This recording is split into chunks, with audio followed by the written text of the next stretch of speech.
Hello students, good morning in this video and today is video for class 8th subject English and remaining part will be continue.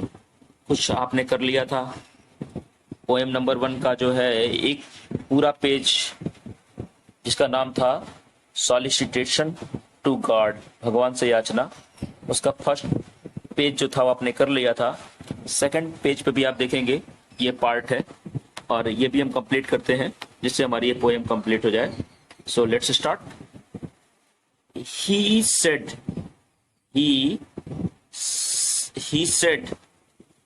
यहां से मैं start कर रहा हूं। He said that patience is a by product of tribulation. ये line है, देखेंगे आप तो एक वर्ड आया इसमें बाई प्रोडक्ट आया है ना, बाई प्रोडक्ट, ये नहीं, ये वर्ड तो बाई प्रोडक्ट में बच्चों होता है रिजल्ट। क्या होता है? रिजल्ट, परिणाम। ओके, और एक वर्ड और आया है, आप देखेंगे ये वर्ड ये है ट्रिबुलेशन। ट्रिबुलेशन मतलब होता है बच्चों सफरिंग्स, पेन, सफरिंग्स, ई भी रहेगा, सफरिंग्स। न याद हो तो आसान आप कर सकते हैं पेन। ठीक है, दो वर्ड आए तो उसने कहा, भगवान जी ने कहा कि जो पेशेंस है, भगवान जी ने कहा जो धैर्य है वह जो है रिजल्ट है किसका? परिणाम का। याद रखिएगा, जो पोएट है उसने भगवान से मांगा, भगवान मुझे धैर्य दीजिए, पेशेंस दीजिए। भगवान जी ने कहा जो पेशेंस है वो तुम्हें तब आएगा जब तुम सफर करोगे, दुखों को झेलोगे, उससे जो परिणाम प्राप्त होगा, यानी दुखों को झेलने से जो शक्ति प्राप्त होगी वही क्या है? पेशेंस है, वही धैर्य है। ठीक है, ये दोनों लाइनें आपको क्लियर हो गई होंगी।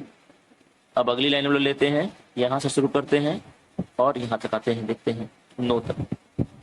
It is not granted, it is earned. उन्होंने कहा देखो धैर्य एक ऐसी चीज है जो आप प्राप्त नहीं कर सकते हो, इसको आप कमा सकते हो, अचीव कर सकते हो, गेन कर सकते हो। ग्रांट माने प्राप्त करना, रिसीव का, ये आपको सीधे सीधे नहीं मिलता है। धैर्य तब आपको आएगा जब आप सफर करोगे, कष्टों को झेलोगे, तो आप इसको अर्न करोगे, इसको आप कमाओगे, इसको आप क्या करोगे? गेन करोगे। गेन मीन्स अचीव, प्राप्त करना। या तो समझ में आ गया? पोएट ने क्या मांगा? पोएट ने मांगा धैर्य। भगवान जी ने कहा कि धैर्य तुम्हें मिलेगा, लेकिन जो है यह जो है सफरिंग के परिणाम से मिलेगा। जब तुम जितना झेलोगे संसार में, कष्टों का सामना करोगे, तो तुम्हें धैर्य की प्राप्ति होगी, वही तुम्हारा फल होगा। फिर उन्होंने कहा कि ये जो है चीज जो है तुम्हें मैं नहीं दे सकता, ये चीज तुम्हें खुद प्राप्त करनी होगी, अचीव करनी होगी, गेन करनी होगी। और फिर यहां से देखते हैं हम लोग, I asked God to give me happiness. मैंने भगवान जी से कहा कि भगवान जी मुझे ठीक है आप जॉय दे दीजिए। हैप्पीनेस मतलब जॉय, खुशी दे दीजिए। अब देखिए भगवान जी क्या कर रहे हैं। भगवान जी ने कहा ना, नहीं। यहां तक हो गया। उन्होंने कहा ही सेड सफरिंग्स, सफरिंग मतलब पेन, सफरिंग मतलब पेन। उन्होंने कहा जो सफरिंग्स हैं, जो पेन है, ये वर्ड है सफरिंग। उन्होंने कहा जो सफरिंग है वो ड्रा, वे तुम्हें खींचती हैं। अपार्ट मतलब अवे, अपार्ट मतलब अवे, ये अपार्ट है, इसका मतलब अवे।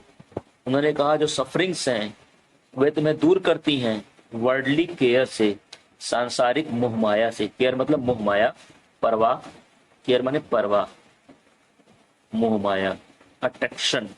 उन्होंने कहा जो सफरिंग्स हैं वे तुम्हें जो हैं क्या करती हैं? वे तुम्हें जो है सांसारिक मोह माया से दूर करती हैं। जैसे जैसे जब तुम्हें सुख मिलता रहेगा तो तुम सांसारिक मोह माया में जकड़े रहोगे, और जब तुम्हें कष्ट मिलेगा तो तुम सांसारिक मोह माया से दूर होगे, वर्ल्डली केयर से, रिश्तों से, मैटेरियलिस्टिक से यानी भौतिकवाद से, धन दौलत से दूर होगे। और क्या होगा? And bring you closer to me. और ये सब चीजें जो सफरिंग्स हैं वे तुम्हें मेरे पास लाएंगी। यानी तुम जैसे जैसे सांसारिक चीजों से दूर होगे तो क्या होगा? तुम भगवान के करीब आओगे, अध्यात्म के, स्पिरिचुअल के करीब आओगे, नेचर के करीब आओगे। ठीक है, अब यहां देखते हैं, I asked God to make my spirits grow. मैंने कहा ठीक है भगवान जी मत दीजिए, आप मेरी आत्मा को ग्रो कर दीजिए, यानी मेरे दिमाग को, मेरी आत्मा को विकसित कर दीजिए। ईश्वर ने कहा ना, वो भी नहीं मैं कर सकता। He said I must grow on my own, I must grow on, उन्होंने कहा कि तुम्हें जो है अपनी आत्मा को, अपनी समझ को, अपने सोच को खुद विकसित करना होगा। But he will prune me to make me fruitful, लेकिन उन्होंने जो है कहा, प्रोन मतलब रिड्यूस करना, उन्होंने कहा कि वह घटा देंगे। तो मेक मी फ्रूटफुल यानी वह मेरी जो है सांसारिक भूमिका को घटा सकते हैं। यानी कहने का मतलब है कि अगर मैं सांसारिक चीजों से अपना मोह जो है घटाऊं तो जो है मैं अपने आप को ज्यादा जो है उपयोगी बना सकता हूं, फ्रूटफुल बना सकता हूं। I asked God to make me love others, मैंने कहा अच्छा ठीक है भगवान जी, मुझे मदद करिए कि मैं दूसरों को प्यार करूं। As much as they love me, उतना ही प्यार करूं जितना कि वो मुझे करते हैं। ठीक है, कुछ मत दीजिए मुझे, इतना कर दीजिए कि मैं दूसरे लोगों को उतना ही प्यार करूं जितना वे मुझे करते हैं। As much they as they love me, और मैं जितना कि वो मुझे करते हैं। एंड गॉड सेड, अंत में और तब भगवान जी ने कहा आह अरे, finally you have the idea, अब तुमने सही बात की है, अब तुम्हें वो विचार मिल गया, अब तुमने सही बात की है कि मानवता की बात की है, प्रेम की बात की है, वो तुम्हें मैं दे सकता हूँ। दूसरों को जितना प्यार करोगे वे तुम्हें उतना प्यार करेंगे, लेकिन बाकी चीजें तुम्हें खुद अचीव करनी होंगी, खुद तुम्हें क्या करनी होंगी, गेन करनी होंगी। तो बहुत अच्छी पोयम है। भगवान जी ने जो है समरी इस तरह से हम देखें तो the poet is asking something, demanding something continuously, but the God is